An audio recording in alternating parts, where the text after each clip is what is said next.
Greetings everyone, and welcome to the Building Bridges Initiative webinar, Calming and Coping Strategies for Youth Receiving Residential Interventions, Basics of Sensory Approaches. I'm Joanne Hust, and I'm the Building Bridges Initiative, or BBI as we like to call it, Family and Quality Improvement Collaborative Coordinator. In addition, I'm also the parent of a child that received residential interventions. I started with BBI back in the beginning as a parent whose child was in residential, and I'm still involved with working with BBI today. Today's webinar is for residential staff of all disciplines, from direct care to clinical to leadership staff, all levels of residential programs. And so our goal with today's webinar is to support residential staff in increasing their own understanding of sensory approaches and sensory modulation, so that they can feel more confident and comfortable in using different sensory approaches with youth to support them in self-regulation, in staying or achieving calm, or in soothing themselves. We're thrilled to have two of our BBI consultants with us today. So I'm going to tell you a little bit about the lineup so you know what to expect coming up. First up will be Sarah Drummond, Clinical Director for Youth Development Institutes in Arizona. Sarah will put a context for residential programs that sensory approaches are just one part of a larger residential transformation process that are built on the foundation of really understanding and focusing on individualized and trauma-informed care. You'll hear from Sarah that Youth Development Institutes use their transformation process and foundation of trauma-informed individualized care to eliminate restraints. They're going on nearly 3 years in July of 2020. Sarah will be joined by two YDI youth, Isaac and Sean, who will then share how they use sensory approaches at YDI and some of their favorite sensory tools. Next up will be Jane Musgrave. Jane is a nationally recognized occupational therapist with expertise with sensory modulation. She'll provide you with knowledge about some simple ideas for increasing sensory use in your residential programs and how to use them. After Jane, BBI's Jerron McMillan will share how to find the link for this webinar and the family webinar on the BBI website, and share information with you about how you can order sensory tools and learn more about sensory approaches. The Building Bridges Initiative would like to thank the Redlich Horowitz Foundation for sponsoring today's webinar and for all they do to support family engagement and permanency. A big thank you. So before we get started, just a little bit about the Building Bridges Initiative. The Building Bridges Initiative is a national initiative to promote sustained positive outcomes for youth and families who receive residential interventions and who also receive interventions by their community partners. BBI is not a model, but rather a foundation for the work we are doing. So the mission of BBI is all about partnerships and collaboration. Partnerships with families, partnerships with youth, with community programs, with state agencies, with family and youth peer partners. It's all about partnerships and collaborations. And it's embedded with best practice values that align with the research on achieving long-term positive outcomes post-residential discharge. And it's consistent with that research. So anything BBI does, it does to support you. The Building Bridges Initiative's core principles rest on the research, and the one researched the most is family-driven and youth-guided. Today's spotlight is on youth-guided care. This webinar supports residential programs in operationalizing youth-guided care by providing youth with skills to support themselves to be successful and encouraging youth voice and choice to individualize the skills for themselves. You'll hear from two youth today from Youth Development Institute, Sean and Isaac, who will share which sensory items they have found most effective for themselves. Go to the BBI website. The BBI website supports you. The website's available to you any time of the day or night. You can access information at your fingertips 24/7. BBI adds new documents frequently, like today's webinar, created during the COVID-19 quarantine to support residential programs. You'll find many examples of how residential programs have operationalized youth-guided care in the Short-Term Residential Interventions Guide. There's many examples of trauma-informed care, of individualized care, of youth-guided care, of family-driven care that actual residential programs have incorporated into their strategic plans and have really gone full-blown on implementing those. So you'll want to make sure you take a look at that. Another one to take a look at is the Engage Us Guide. It's a guide written by families for residential providers. A little bit of a reverse there. And it's really a heartfelt guide that comes from families that want residential providers to know what it is that they need the most when their children are in residential and how best to engage them and support them as families. There's a guide promoting youth engagement in residential settings, and one on supporting siblings, and another on cultural and linguistic competence. There's a brand new one within the past year or so on engaging families formed by adoption and strategies for residential leaders on working with them. So make sure you take a look when you have time, as everything that we've put on the Building Bridges website is really for you to help support you in the work that you do. Make sure you take a look. The brand new book is here, just out in 2020, Transforming Residential Interventions, Practical Strategies, and Future Directions. Everything you need to know there on the screen for how you can order it by email. You can go to the website, you can call the phone number or fax, and make sure you use that 20% discount. It is full of information for you. There's a chapter on youth-guided care, another one on family-driven care and trauma-informed care, just a wealth of information. So you will want to make sure you pick this one up and add it to your reading list.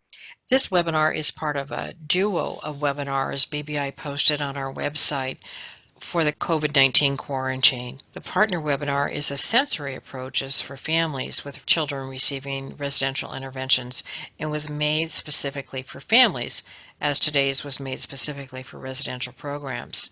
The sensory approaches you will hear about today are particularly helpful during stressful times, but can be used anytime as calming and coping techniques for anyone, youth, families, and staff.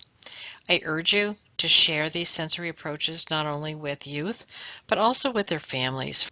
Now let's get started with the webinar. You are in for a real treat. Sarah, take it away. Thank you very much. YDI was founded in 1996 by Dave and Trish Kokoris, which was what their 35 years of work with child and youth care work. We have 84 beds on our RTC and 48 beds at our group home, and right now our population is somewhere about 70%. We also offer on-site school, and we work with a multitude of different programs.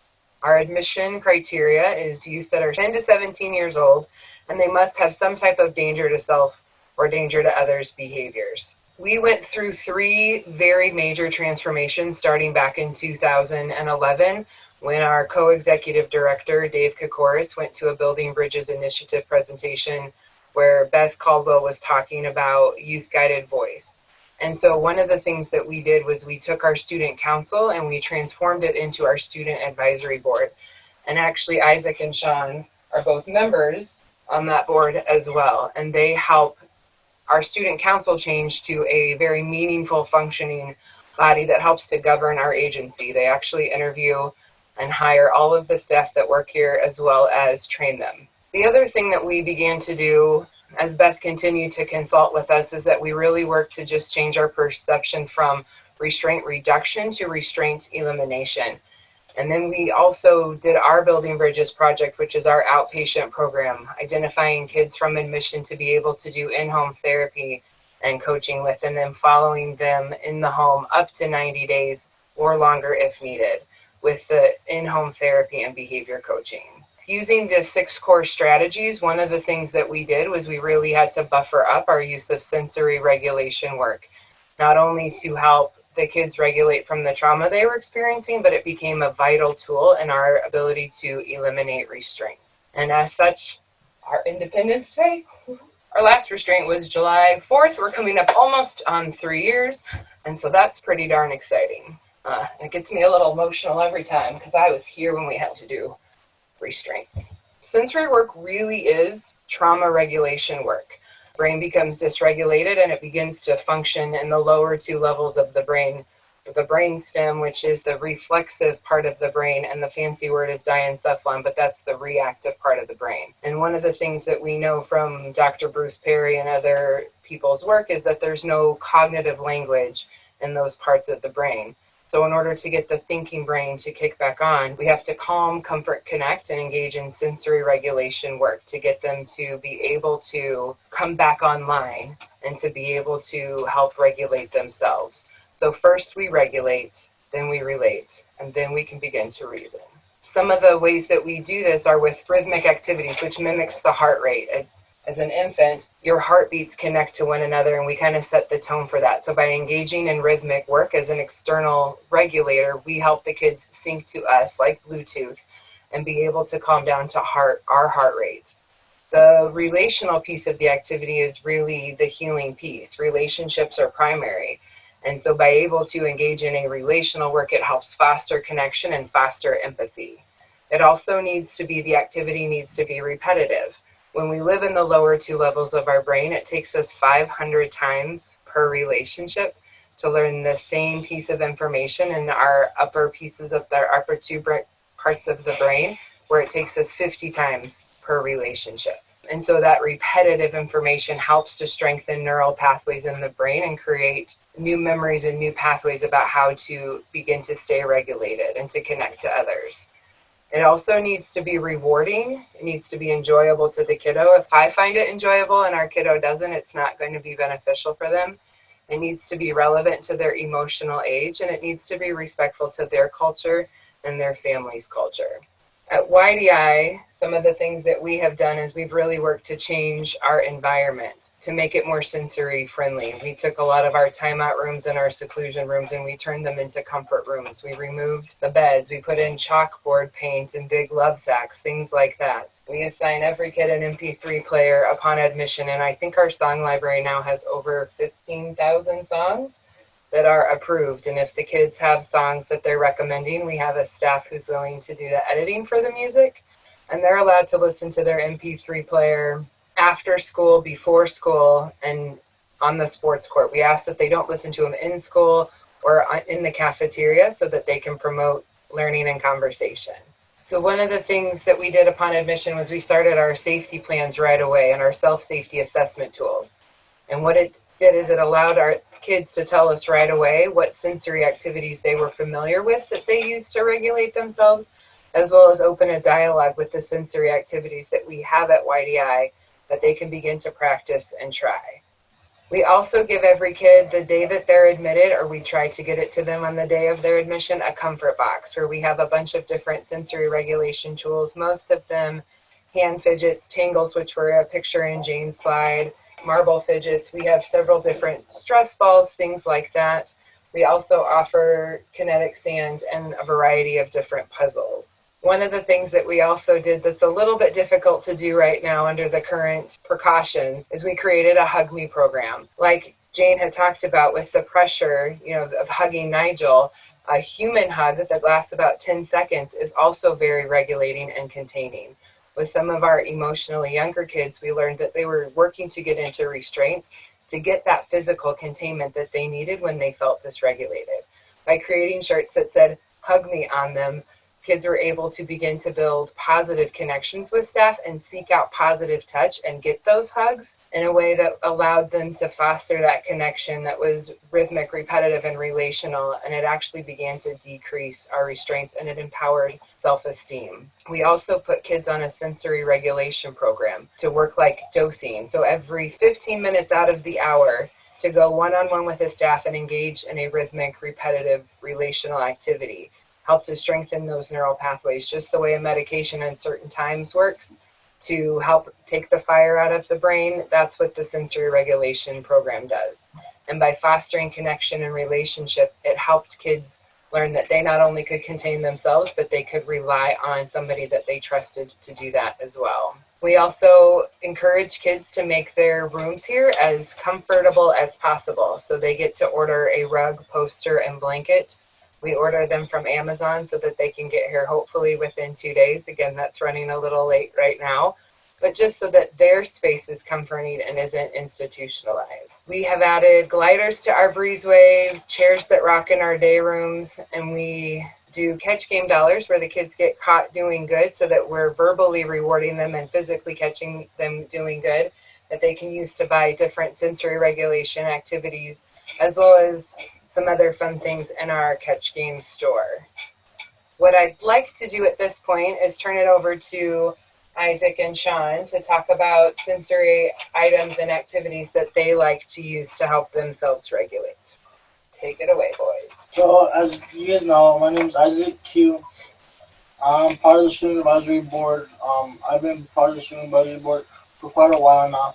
I've been here at YDI for almost a year already in May. Well, one of the question is, do we like coping boxes? I do. Me personally, I do like the coping box because I get to get cooking lessons, do puzzles, listen to music. We have therapy dogs that we get to pet, and they get to love us, and we get to love them. I use Tango. I play with that. I do coping bar and play with the kinetic sands. So with that, I'll pass on to Sean. Hi, I'm Sean, Sean C. I am also part of the Student Advisory Board. I've been here for about 9 months. I have a couple coping skills, like I draw. Drawing for me helps me stay focused, come back to the present from all the stress, and I use a calming jar and I use tangles. The tangles help a lot too. I use a calming ball and I play with Play-Doh. Thank you very much. We also have given all of our therapists and our milieu coordinators, which are the supervisors on the RTC, which is now the Behavioral Health Inpatient Facility, oximeters so that they can help kids be aware of their heart rate and how oxygenated they are as far as the breathing goes. A lot of our therapists have what I call a breathing ball, but it's an expandable ball, and we use that as a visual to help our kids breathe. Some of the other games we've played is catch, where we keep taking a step backwards, which encourages that attention and focus and ability to regulate. We've got some really creative kids who have come up with some activities that they themselves like to do, and they'll sit down and ask staff to help them with rhyming words for raps that they're doing or to practice a step routine. And so philosophy now is that if it is something that is within our ability to do in this environment and it's rhythmic, repetitive, relational, we want to offer that to our kids. As external regulators, we want to empower our kids to be able to regulate themselves in the healthiest ways possible. So here are some references and resources that we use to not only become familiar with the 6 core strategies and the sensory regulation activities. And if you have any questions, here's some contact information. Mine is the last one on the right column. Please feel free to email any of us on the team. We would be more than happy to share some of the ways that we use this. Right now, under the COVID-19 stuff, the sensory regulation activities have become quite imperative and have worked to really help keep our environment safe, where we didn't have to go back to utilizing restraints. Thank you for your time. And now we're going to turn it over to Jane, an OT, who is a sensory modulation expert. Thank you so much, Sarah. So now we're going to talk about how do you do and bring those types of sensory tools into your program. We are going to talk about calming and coping strategies for youth receiving residential interventions, or I like the saying, good sense with common sense. Okay. So what exactly is sensory modulation, and how does it help with self-soothing? And more interesting even, is that all that it does? Sensory modulation is a fabulous tool. It's something that all humans utilize. In fact, anyone with a brainstem and a spinal column utilizes it. That's why dogs and cats actually also do this. And we have things called thunder vests. It is empowering and very self-soothing, and it is the prevention of dysregulation. So sensory tools, as I said, help manage agitation and self-control, but they also improve engagement and motivation. And they balance the natural rhythm or cadences of our life, like an increased ability to rest and sleep, an increased ability to engage in social activities, and an increased ability to cope with triggers, as well as my favorite, an increased ability to participate in our own hopes and dreams. we're going to talk about the brain-body connection, but we're actually going to honor another part of the brain we don't talk about so much in mental health, which is the brainstem, the spinal cord, and the 9 senses. You probably thought of 5 senses, maybe 7 senses, but I'm actually going to introduce you to the 8 senses, and then the one my husband, who's a nurse, always makes me say. So today our goal is to help youth manage their own individual sensory needs in safe, effective, and satisfying ways. And we're going to look to Cookie Monster as guidance here. For today, I will live in the moment unless it's unpleasant, in which case I will eat a cookie. That's his tool. So the senses. What senses can you name? Well, you have hearing, seeing, smelling, tasting, and touching. Those are the 5 ones we talk a lot about and we learn in school. But there's also our body's orientation in space, which we call proprioception, and our ability to balance, which we call vestibular. We like to put these 2 together and call them movement. You are doing these right now. If you are sitting in a chair and watching this or standing up, you're using your balance, and you also know if you're sitting or standing. So that's your body oriented in space. There's also interoception. And interoception is our ability to feel our own internal organs, our internal self. This tells you, oh, I am hungry. I need to go eat something. Or, whoa, I'm full. I probably should stop. Or, oops, think I better go to the bathroom.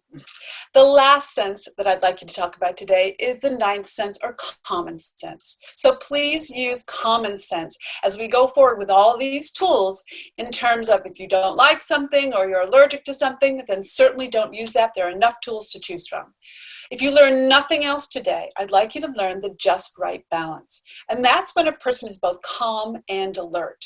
This is the place for best self-awareness. It's also the best place that we learn.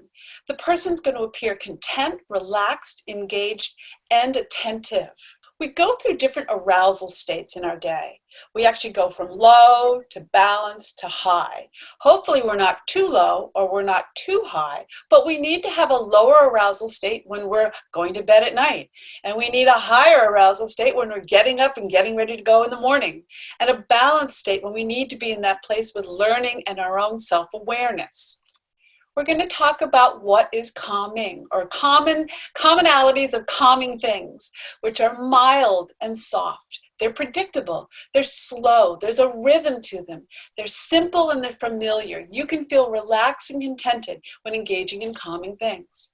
So what might those be? Well, a hot shower, a hot bath, maybe hot chocolate or herbal tea, using a gliding chair, a swing, or maybe a rocking chair, engaging in yoga, maybe pleasant smells, especially cool with the essential oils, breathing exercises, or just my favorite, breathing.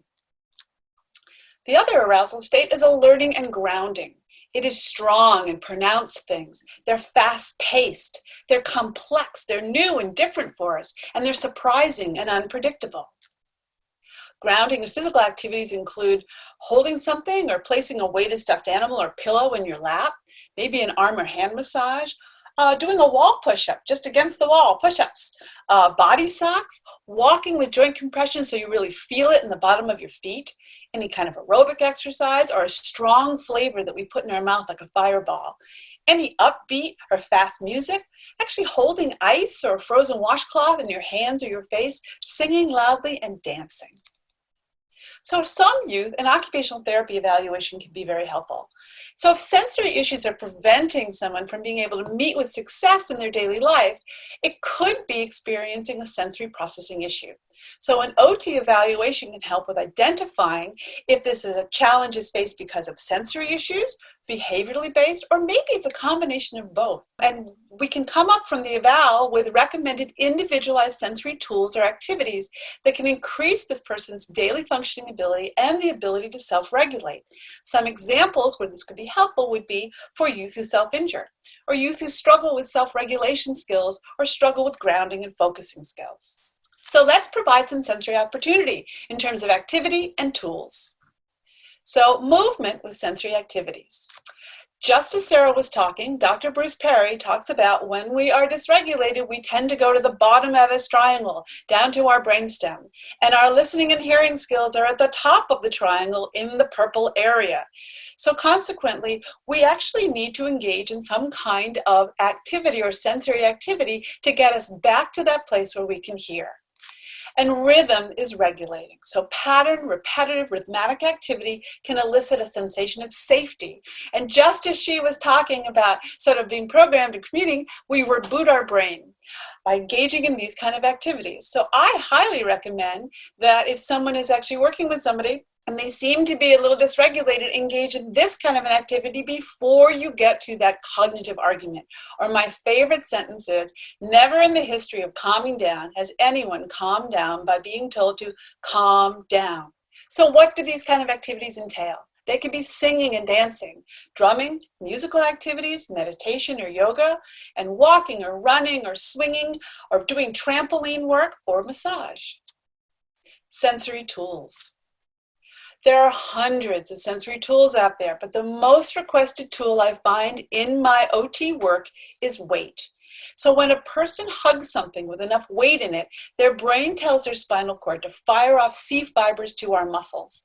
And those C fibers tell our muscles not to contract or feel tight. We feel this as relaxing, and it helps people feel calm and comforted. So I use weighted stuffed bears a lot in my practice. Usually they're around 8 pounds for older youth or adults, made with plastic pellets or unpopped popcorn kernels or dried beans. And here's an idea. What if you ran a make your own weighted animal group? I've done this a lot with youth and family members. I've done it with parents and grandparents and all those kind of things, and it's a wonderful group. So let's talk about some tools at this moment. There are lots of tools, as I said, out there, but we have a few ones I thought I would concentrate on for the purpose of our video today. Fidget tools. Fidget tools can be very effective in daily sensory routine. They are self-regulating. They are alerting. They help children and teens and adults to reach that just right level of alertness that I was just talking about. I use them a lot in classrooms or at homework time. They can also be used as a way of waking up your fingers before, say, a handwriting activity if you're thinking about school, or knitting, crocheting activities, or clay, or any of those kind of activities where we use our hands. And they actually promote focus and concentration. Essential oils. I love these. I use them a lot. They are the calming oils and the alerting oils. The calming oils are usually the flower or the wood type of oils. They are lavender and chamomile, bergamot, cedarwood, rose, and honeysuckle. The alerting oils tend to fall in the mint or citrus families, like peppermint, lemon, and lime, ginger, rosemary, which research is also showing increases focusing, and basil. You could add this to a leather or felt wristband or a bracelet. You can make an Alava bracelet. You can use essential oils in a diffuser. You can breathe them in right from the bottle, or you can combine them with hand cream and use on the wrist or the soles of the feet. Here are just some recipes for reference that you could make using oils. You could also use oils in a scented rice sock. Here's another recipe, and put it in the microwave and heat it up. Or water bottle waves, which is a great activity, and the website here for using it. And here is a reference for a YouTube video that is wonderful. You could build all this into a group if you wanted to do that. Hand creams and hand massages. Wonderful uses if you can't sleep, if you need to relax, if you just want to calm yourself down. It can be with you all day. You can even carry a little extra in your pocket. You could use it before a test or any task that requires you to focus. So keep calm and comforted with sensory tools. Now let's think about putting some of this together for ourselves. We're going to use oils, we're going to use hand massages, we'll do a little bit of weight, and let's give our hands a break, which have been having a lot of use, taking a lot of sanitizer lately. So hi everybody. I hope you learned something new and something exciting about sensory tools. So now let's actually do something with our sensory products, our sensory tools, and our knowledge. So I actually got Nigel, and put him in my lap. He's actually great for being in my lap to help with that calming sensation, as well as I can flip him over on his tummy and I can use him as a nice lap pad while I do a hand massage. So we're going to start by putting a little bit of unscented lotion right kind of at the bottom of your palm, right near your wrists. And I'm going to take some lavender that I have. I'm just going to put 1 drop, because a little goes a long way with this stuff. I think I got a little bit more than 1 drop. And I'm going to start rubbing it in to my hands in a nice kind of circular rhythmic motion. You can also do this on your children's feet. You can have someone do it onto your feet. It's actually very relaxing and wonderfully calming. You're going to make circular motions with your fingers right in that sort of fatty part of your thumb. And you've got all these bones in your hand right here. You can do the front and the back. Go between each of the bones. Give a lot of attention to these hardworking hands. All right. Now, we can pull on each finger a little bit. You can also open your hands up. When we're upset or angry, we tend to clench our hands and bring our shoulders up. You want to start feeling your shoulders come down and your hands feel open. Now we're going to actually cup our hands, and we've got all this great lavender scent on here. And take a deep breath in and hold it a bit. I can feel that going all the way down through here. It's wonderful. I'm going to teach you to do some breathing exercise. So with your hands cupped, I want you to think about a wave, like a radio wave or a wave at the beach, and how a wave comes up and it curves and then it goes down.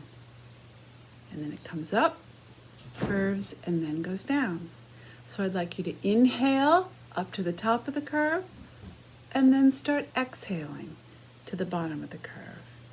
And inhale on the next curve and exhale on the other curve.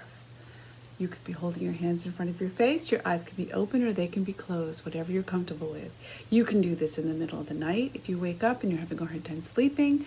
You can do it if you're in a traffic jam, if you are going outside of our house, or you're just needing that moment. You just need a moment to feel more calm and coping, that you can cope with what's going on, and you can use the good smart parts in your front brain to deal and problem solve with the situation instead of all the stuff that goes on back in our brainstem, what I call our lizard brain. Okay, so we're going to do this together for about 10 seconds, and then we will go to our closing comments. So let's begin. Breathe up, think of that wave, come to the top, round that corner, exhale. Breathe up, come up to the top, round the corner, and exhale. Breathe up, come up to that top, round that corner, and exhale. Ideally, you can do this for a minute. I'd be great. I'd love to give you OT homework and say I'd like you to do it twice a day for 1 minute. That's 2 minutes I'm asking of your day. You can do it before bed. You can do it before, if you have other children in the house, you want to have to put kids to bed. This is a perfect activity to do with them, make it part of the evening ritual. And it's also a very nice treat for yourself. So I want to thank you so much for all of your attention. I want to wish everyone the best and stay safe. And I want you to keep calm, keep coping, and carry on. Thanks so much. Hello, everyone. My name is Jerron McMillan with the Building Bridges Initiative. Thank you all for attending today's webinar on calming and coping strategies for youth receiving residential interventions, the basics of sensory approaches.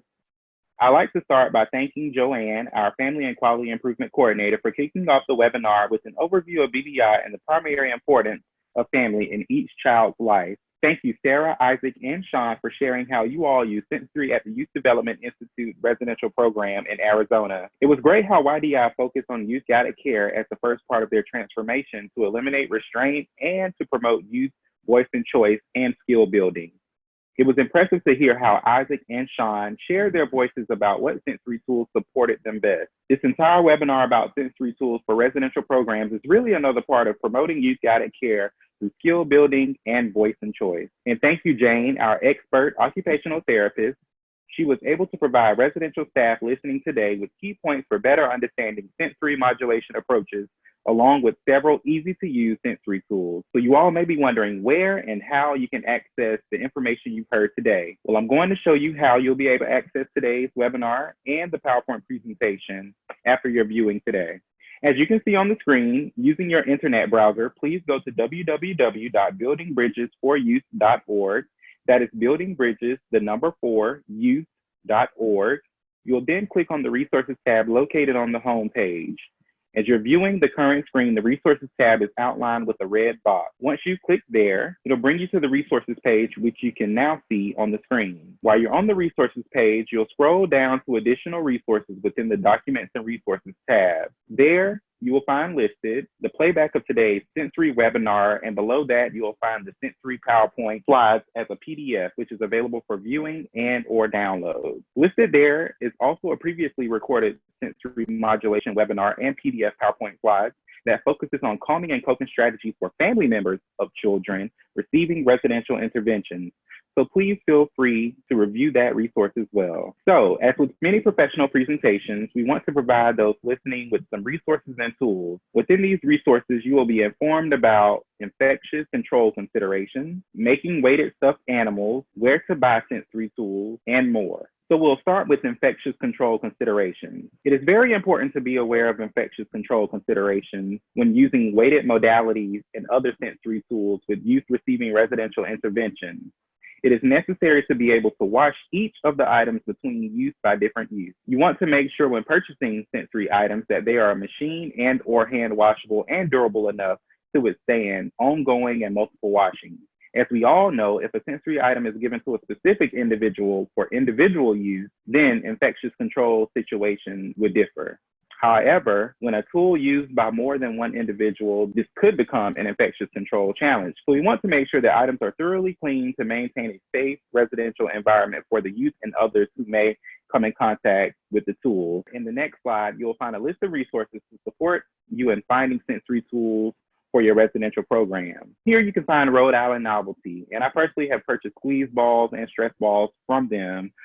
They're great. They also have several other items as well. Here you can also find items at flaghouse.com, Walgreens, Walmart, Marshalls, Home Goods, and other stores.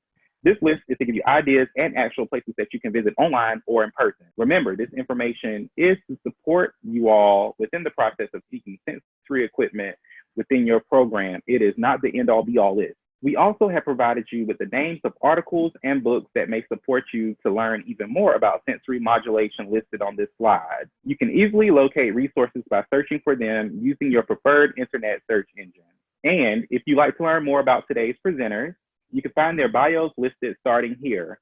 On this slide, you can find a lovely photo of Joanne and her bio. On this next slide, you can find a lovely photo of Sarah and her short bio as well. And Sarah, once again, thank you and the YDI team for having Isaac and Sean on today's webinar. And on this slide here, you'll find a lovely photo of Jane along with her short bio. And lastly, a photo and short bio of myself.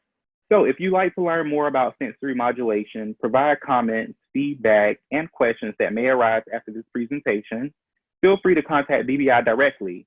Here you can find today's presenters' contact information as well as BBI's administrative staff contact information. Lastly, here are some references that include the many published articles and research that Jane and Sarah used to develop their presentation today. And again, this PowerPoint presentation is on the BBI website under resources, so you can refer back to these slides to review resources, articles, and books to learn more, and the references for those who would like to review research. And lastly, a big thank you again to the Redlich Horowitz Foundation for supporting our work to increase and improve family-driven care and permanency. Thank you all for attending today's webinar. We wish you all the best. Take care.